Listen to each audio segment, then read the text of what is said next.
All right, we can go ahead and start if someone wants to go ahead and ask the first question.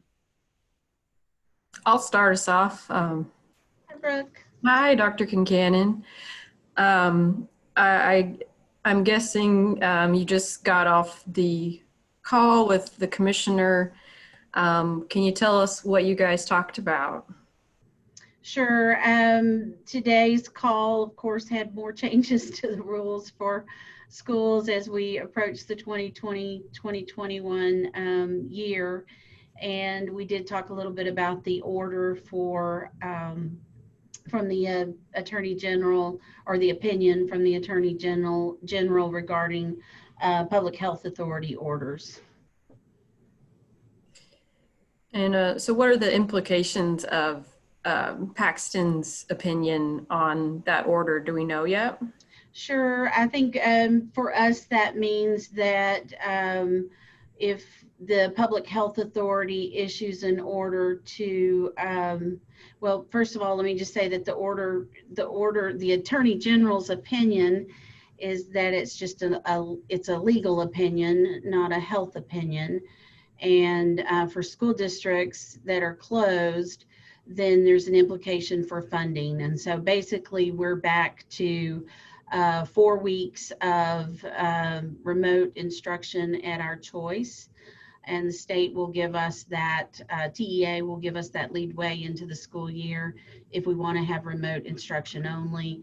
And if we want to continue beyond that point, we have to have a resolution by our school board. So for Waco ISD, we were already on track to start our school year on September the 8th. We're going to stay on that track. That will be a choice of in-person instruction for our students or remote instruction. And unless something changes and we shift or pivot in a different direction based on the number of cases. And of course, we have been looking to our local health authorities all along as the experts in the field, and we will continue to value their expertise as we approach the start of the school year. And what we said at our last board meeting is that we'll continue to monitor over the next several weeks before the start of the school year. And if we need to change directions, we will do so. So for us, this was not a big shift. We're just staying on course and looking forward to beginning the start of the school year on September the 8th. Thank you. You bet. Regarding that conversation you had with the commissioner, so does that mean that technically I know you guys aren't, but could schools possibly start in August now because of what Attorney General Paxton came out and said? Is that what was kind of explained by the TEA? Sure, that's the way I understand it, Drake, that districts who choose to do so could go ahead and begin school earlier. Again, for Waco ISD, we're choosing to start on September the 8th. That decision we actually had made that decision in that recommendation for our school district prior to the health orders, and that was based on our desire to allow more time to prepare our staff with the safety and health guidelines, and to provide some additional professional development for remote instruction as we started the school year. So again, this doesn't change anything for Waco ISD's plans.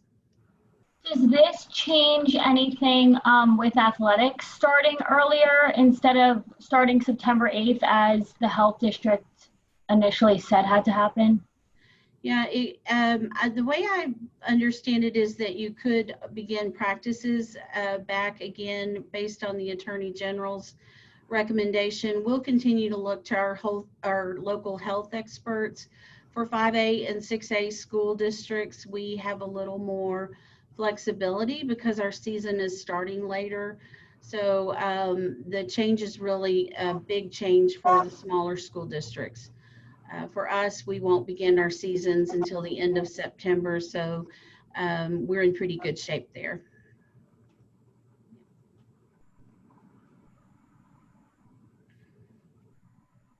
Oh, Abby, you're on mute. I do that even in my news meetings. Sorry about that. Dr. Kincannon, I have a question about the STAR testing. So the grade promotion requirement was waived. What does that mean for school districts and students this year? Yeah, the governor announced yesterday that the SSI, Student Success Initiative, grading requirements, which are about 20 years old, those first came out in 1999, for 5th and 8th grade students, requiring them to pass the state assessment in order to be promoted, would be waived for this next school year. I always say that our kids are more than the STAR test, and so I did tweet a little bit yesterday afternoon. I do believe that it's an old, antiquated system, that our educators are asking for more. We want to have that STAR test waived. The accountability system doesn't seem to make sense to us, to me, or to our teachers in light of COVID and the pandemic. It seems that we could come up with some other more meaningful measures of assessment, and really we just want to focus on taking care of our kids during this time and our staff. This is a very trying time. We're looking forward to getting our kids back and to educating them, and the STAR test and the accountability system are stressors that educators don't need during this pandemic, and neither do our kids. We need to focus on what really matters, and that's the people and taking care of them, and we will do that as professionals. Thank you. You bet. Dr. Kincannon, I have a question. When you talk about monitoring the numbers and things like that, what would you have to see to push that date back again? Yeah, I don't, that would be a decision that we would make with our local health experts, and I don't have a specific formula for that. I don't anticipate that Waco ISD would change the start of the school date beyond September the 8th. I think we would more than likely go remote. And the state's given us the ability to begin with 4 weeks of remote instruction. And then with a board resolution, we could extend that another 4 weeks. So I fully expect that our start date would be September the 8th for Waco ISD, whether we continue with the option of in-person or remote for our parents, or if we decide to go fully remote. And we won't make that decision until well into August. Right now we want to stay on course and plan for remote or in-person instruction, with parents having the choice to make that decision based on what they believe is best for their children and their individual circumstances. So we did open online registration for our families this week, and we just want to encourage all of our families to go ahead and register. That helps us for planning purposes, so we can understand our teacher and staffing needs, and how many teachers might be teaching in person and how many might be teaching remote. And so you'll see a big push from all of our campuses to get students registered. And of course, parents can change their minds up to 2 weeks prior to the start of the school year. But if we can get some preliminary numbers in the system now, that would just be so beneficial for us in our planning. Have you guys heard from the health department since this announcement from Ken Paxton, since he put this order out there? Has the health department reached out to you at all regarding their order? No, we haven't received any information today.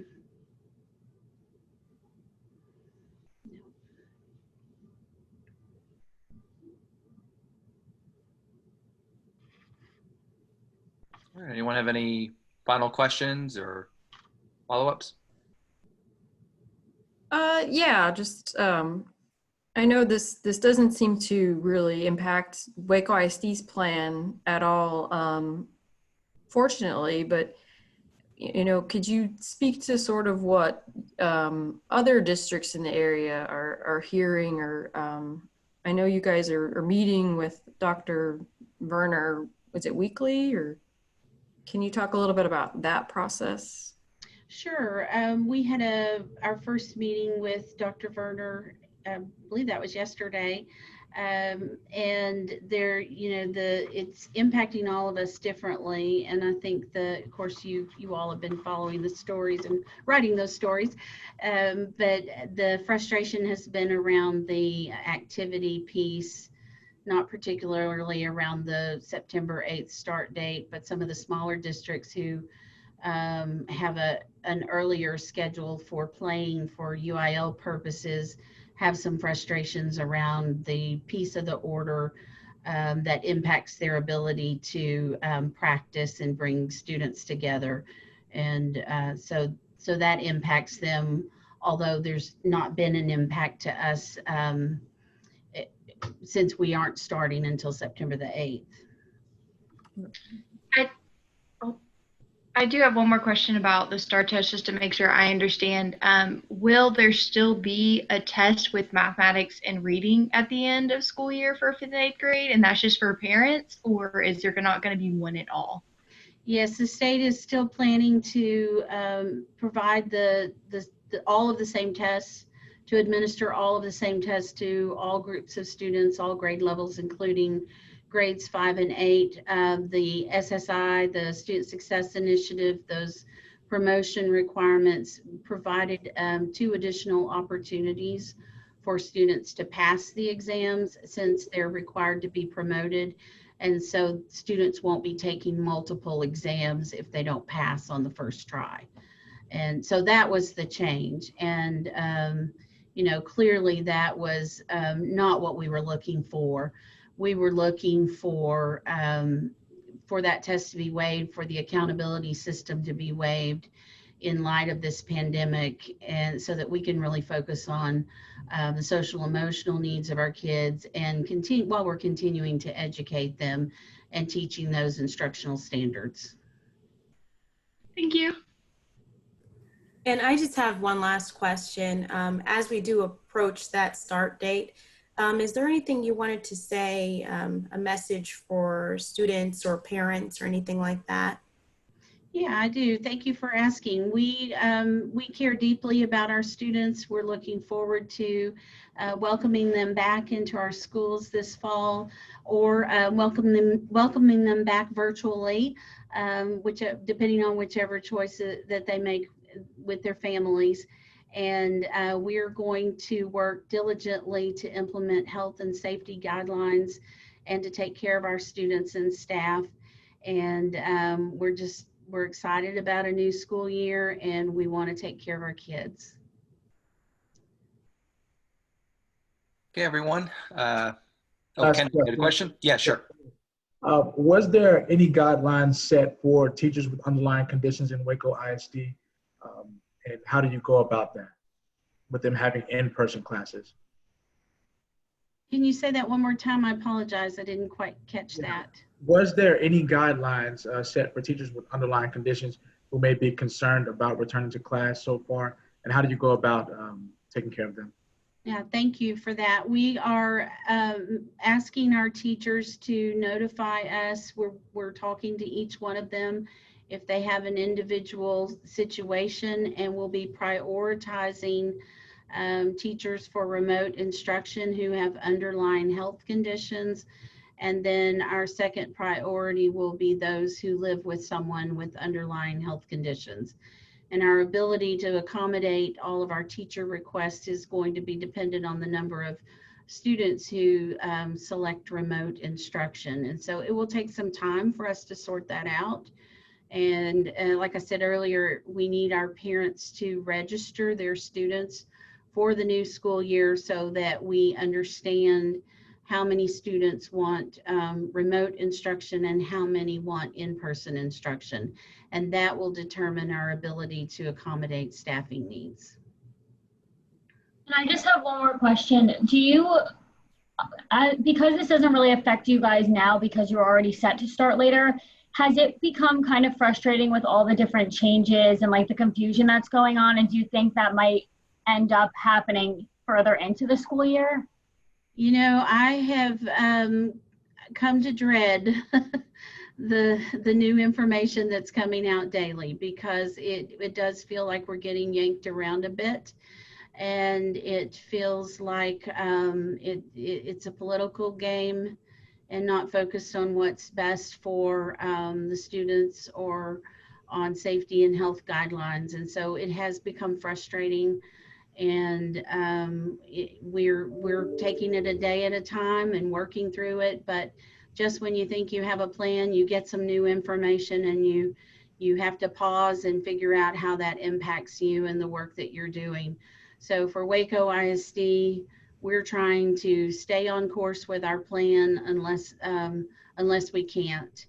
And I think that, you know, it becomes difficult to provide clear communication to your families when we have continued changes in information that's coming to us from the state. So I want to be as clear with our parents as possible and provide information that they can count on and that's reliable. But it has definitely been a challenge, as every day something seems to change on us. Thank you. Thank You don't mind to ask another question? If the changes do occur with the Public Health Department around September 8th and they recommend you guys to push back, would you take that as a recommendation, or would you adhere to it as you would before Ken Paxton's information released today? You know, we have worked collaboratively with our local health experts from the beginning. And so we would have a conversation, and we value their opinions. And if they feel strongly about the health situation in our community, we will certainly take that into consideration. So I think it's difficult to answer that question at this time, but I'm going to tell you that we're going to lean heavily on the advice of our local health experts. And can I just ask one more question about the STAR? Sure. I know that, you know, for the Transformation Waco schools, them passing, this is the year all the schools need to pass accountability ratings to meet their agreement with Waco ISD. Do you know how these changes impact that yet, or will change the agreement? Yeah, I've heard the commissioner say that things would be on hold based on the lack of the accountability system, that it was waived in the spring. And so I don't fully understand yet, but I suspect that there will be some delay there. Okay, thank you. Mm-hmm. Okay, everyone. Well, thanks for being here. I'll just reiterate Dr. Buchanan's point about the importance of our families registering, and the option to choose online or in person that was made available starting yesterday through our wacoisd.org/enroll. Certainly would appreciate if you put that in your web stories. And that goes for students and parents who have already registered their students. They'll have the opportunity to go back into the system and make that selection, as well as students who haven't registered yet. Thanks, y'all. Thanks, everyone. Thank you. Thank you.